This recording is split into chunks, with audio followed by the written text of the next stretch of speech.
Coming up on Lutv News, new turn lanes are coming to St. Peter's. Find out what busy intersection is being revamped. Plus, the Highway 70 bridge is under construction. While the 40 bridge follows suit, we'll let you know if you need to avoid it. Plus, Monday's weather changed rapidly. We'll have the details on what the rest of the week might hold. Those story plus sports, weather and more ahead on Lutv News.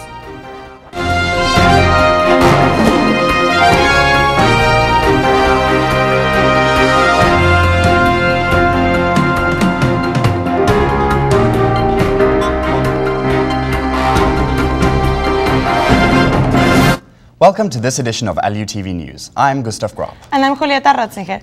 Steve, I heard the weather is changing outside. Is that true? It is changing, Julieta, but then again, when is it not? The wind from this past Sunday is back for more. The high in Monday was in the mid-50s. The wind picked up throughout the day. As you can see, the weather looks suitably gloomy outside Lindenwood's J. Scheidegger Center, with sunshine missing in action. Chances for rain hovered around 50% for most of the afternoon and evening. However, Monday may not be the only precipitation St. Charles sees this week. I'll have a full forecast later on Lutv News. Construction on the I-64's Boone Bridge begins Tuesday, February 19th in St. Charles County. Monday through Friday, traffic will be slowed daily between the Boone's Crossing and Route 94. While rock blasting is occurring each day, there will also be on-ramp closures. In St. Louis County, the Chesterfield Airport road ramp will be closed. On the St. Charles County side of the river, the Missouri Research Park ramp will be closed. 2 new lanes are being put in at the intersection of Mexico and Salt Lake in St. Peter's. The project will ease traffic by adding a right turn lane on southbound Salt Lake to westbound Mexico. It will also add a right lane on the westbound Mexico to northbound Salt Lake. The project will also include signal upgrades, new sidewalks, and other improvements to meet the requirements of the American Disabilities Act. The City of St. Peter's hopes to finish the construction by the end of this summer. Traffic is becoming a big concern for Americans. According to a study by the Texas A&M Transportation, an average American can expect to experience 38 hours of delay every year. In St. Louis and Kansas City, people experience between 27 and 31 hours of delay due to congestion. MoDOT's assistant chief engineer said that by remaining alert, setting aside cell phones, and obeying speed limits, drivers can improve safety and avoid accidents that contribute to traffic delays. The full odor coming from the Bridgetown landfill has finally been made a concern.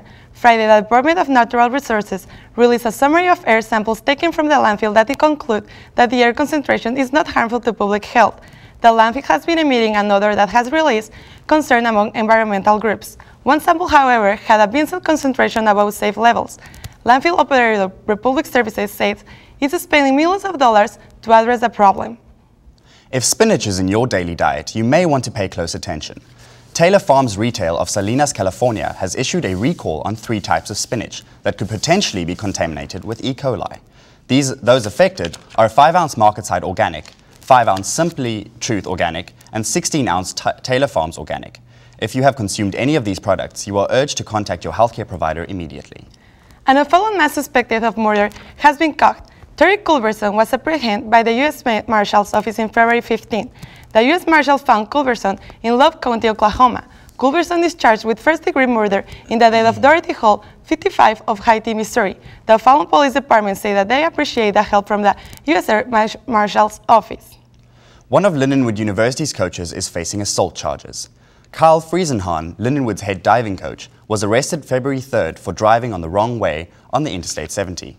Police say Friesenhahn tried to spit on 2 officers twice before he tried to punch one and then refused a sobriety test. Scott Queen, a Lindenwood spokesman, says Lindenwood is reviewing the case before taking further action. Fallon officials have reached a severance agreement with former city administrator Kate Raisberg. According to Suburban Journals, Raisberg will receive a severance pay over $62,000 after being terminated last month. On January 10, the council voted to fire Raisberg. They have been quoted as saying this was not change the direction of the city's leadership. As a condition of the agreement, Raisberg must be able to the city as an advisor and agree not to sue the city. A St. Charles homeless man resisted arrest last week over a beer can. 26-year-old Ryan Burrows was charged on Thursday with third-degree assault and second-degree property damage. The St. Charles police say Burrows refused to pick up the can he threw, fought the officer, and damaged the patrol car. He even made threats to kill the officer after he was released from jail. Burrows was released from the St. Charles jail on Tuesday with a bond set at $5,000. Update plans to the Rams St. Louis' most iconic landmark will be revealed Thursday. City Arc River 2015 hopes to better connect the Gateway Arch to downtown St. Louis. The project includes extending the arc grounds to Memorial Drive, covering the underground section of Interstate 70. Also includes is a 1 mile long after tram connecting the arch grounds to Malcolm W. Martin Memorial Park in Illinois. Organizers will host a report to the community Thursday at 6 p.m. at the Ferreira Theater of America Center. Straight ahead on Lutv News, Lindenwood has been around since 1827, and one man knows more about it than anyone. Take a trip to the Lindenwood's archives straight ahead on Lutv News.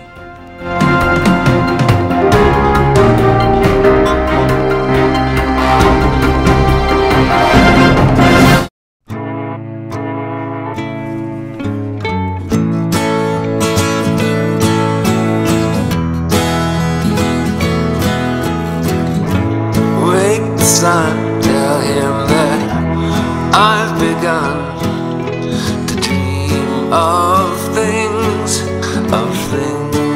to come, and tell the trees not to look for me. I'm going to find some peace of mind. Wake the sun,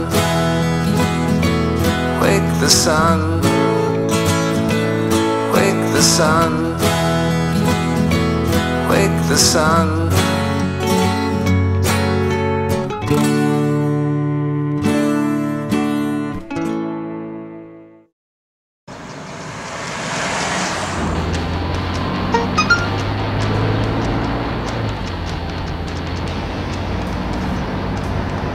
The average text takes your eyes off the road for nearly 5 seconds.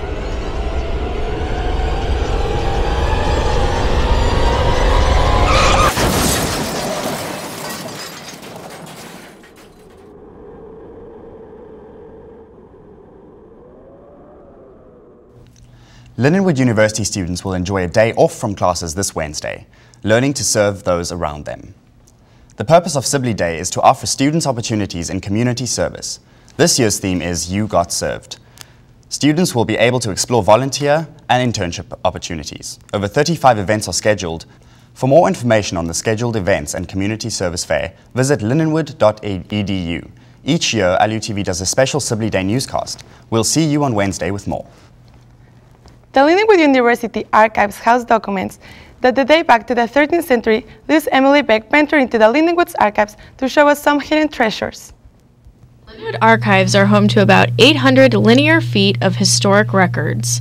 On the second floor of the Butler Library, you can find all the archives and all of their many records, including yearbooks, newspapers, and even some 700-year-old illuminated manuscripts. This amazing collection was started by one of our very own Lindenwood alumni. It was a former librarian for Lindenwood. She retired back in the 1970s, and she realized that nobody was collecting things aggressively for the university. And in the early 1990s, she decided to begin it. Many of the items are too delicate to be checked out, but archivist Paul Huffman says students are welcome to take a look. We do try to make things available for people to look at if they visit, and we have a website that people can look at digitized documents and photos. Students can also come learn about the family that started Lindenwood University. The Sibley family's personal library can be found in the archives along with many other artifacts on the university's very first students. There's just been a number of changes, and people want to know about the lives of the women at the time, about the professors, about the presidents. Dr. Steve Gitcher is curator of the Lindenwood Archives. Well, to contrast my work with Paul's, we're both interested in the history of Lindenwood. Paul's in charge of two-dimensional objects. I'm in charge of three-dimensional objects. So he does paper and photographs, and I do banners and dresses and all kinds of other stuff. And one of those three-dimensional objects is a new addition to the archives. It's a gift from a woman in California whose grandmother attended the school in the 1920s. She was the May Queen in 1923. So really 90 years ago. And the woman in California was generous enough to give this dress to us. We'll be putting this on display in the Spellman display case at the end of the year. Isn't it terrific? It is amazing. For LUTV News, I'm Emily Beck. You can visit the archives or take a look online at the many documents. There is also a virtual museum where you can see Lindenwood's artifacts. The archives are open during all hours of visits to students and faculty. After a very successful 2012 for St. Charles County, the economy will grow even more in 2013. Business development, employment, and housing sales and starts are all key to growing economy.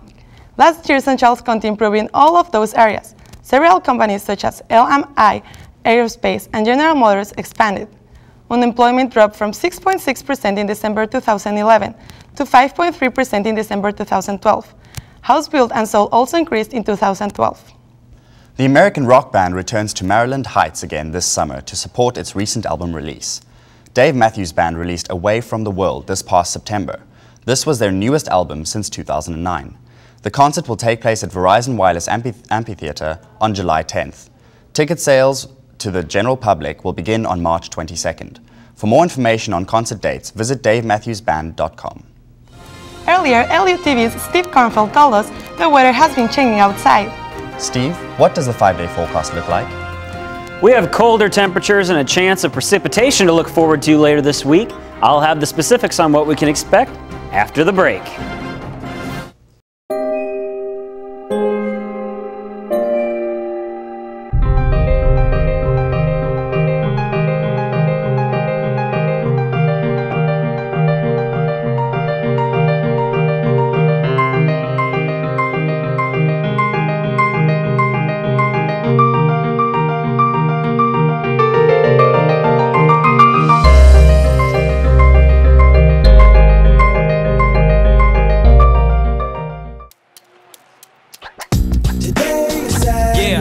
Salad on Saturday, fruit on Friday, throw a ball Thursday.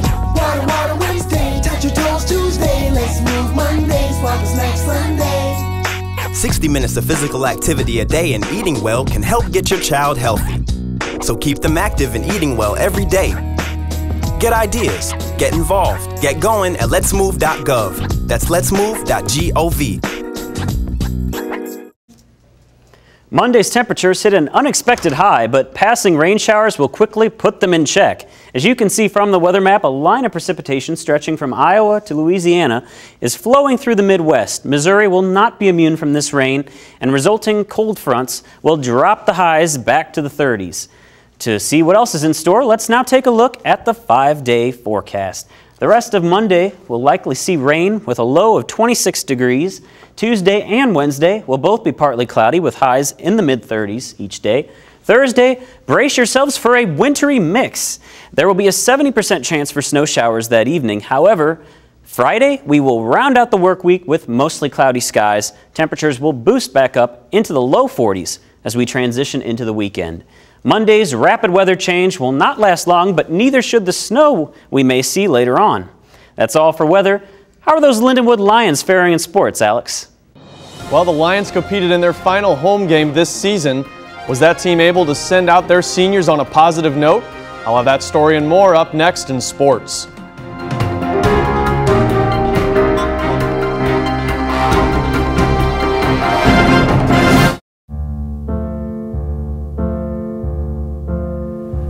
There's a monster in my bathtub.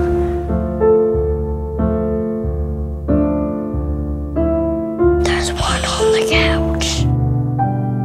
There's a monster on my bed. Keep innocent things from triggering an asthma attack. Please make the monsters go away. Learn how to stop their asthma attacks at noattacks.org. Any questions? No. You know. We're not magicians, we can't read your mind. We need your questions, each and every kind. What are the side effects, doctor, doctor? How many times have you done this before? Questions are the answer.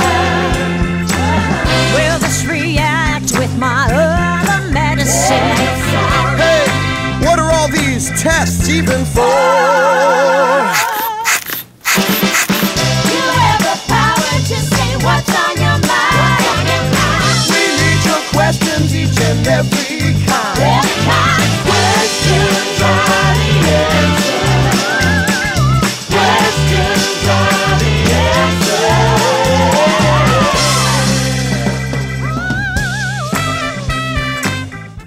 It was not.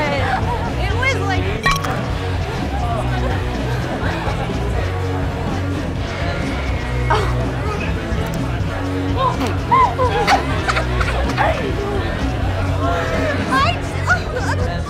It's easy to tell if you've had way too many. But what if you've had just one too many? Buzz driving is drunk driving. Lindenwood men's basketball team sent 6 seniors off with a win Saturday afternoon. The Lions hosted the SBU Bearcats for the final home game of the 2012-2013 season. LU defeated the Bearcats on senior night 87-76. 4 seniors scored in double figures, including Alex Bazell, Efcon Aaron, Richie, and Brett Thompson. The Lions moved to 16-7 overall and 9-6 in the MIAA. Lindenwood travels to Truman on Thursday night. The Lindenwood baseball team returned home for their first homestand of the season. The Lions faced the Missouri Southern State Lions for the best-of-2 series over the weekend. LU shut out the Lions in the first matchup 7-0 for their first victory of the season. The second contest went 11 innings when junior Nathan Prindle drew the game-winning walk. The Lions move to 2-4 on the season and take on Missouri Southern Monday at 1 p.m. The Lindenwood men's ice hockey team found some late-game magic Friday night. The Lady Lions defeated Robert Morris at home with a 3-2 victory in overtime. LU fell into a 2-0 hole early but ended regulation tied and forced an overtime. A puck that was loose on the goal line was covered up by a Robert Morris player, which gave Allison Wickenheiser a penalty shot. Wickenheiser converted on the penalty shot, which gave the Lady Lions the victory. LU won again on Sunday, which puts the team in 4th place. The Lindenwood women's water polo team won 3 games at the Fenwick Invitational. The Lady Lions took on the Windy City for the championship in a rematch from earlier this season. The team gave up the first goal of the game but regrouped to take the lead until the final buzzer with a 9-8 victory. LU raised the trophy despite being outscored 33-31 in 4 games. The team heads to Michigan for the Spartan Invitational February 15th through the 17th. That's all I have for sports. Back to you, Gustav and Julieta. That's it for this edition of Lutv News. I'm Gustav Graf. And I'm Julieta Ratzinger. Thanks for joining us.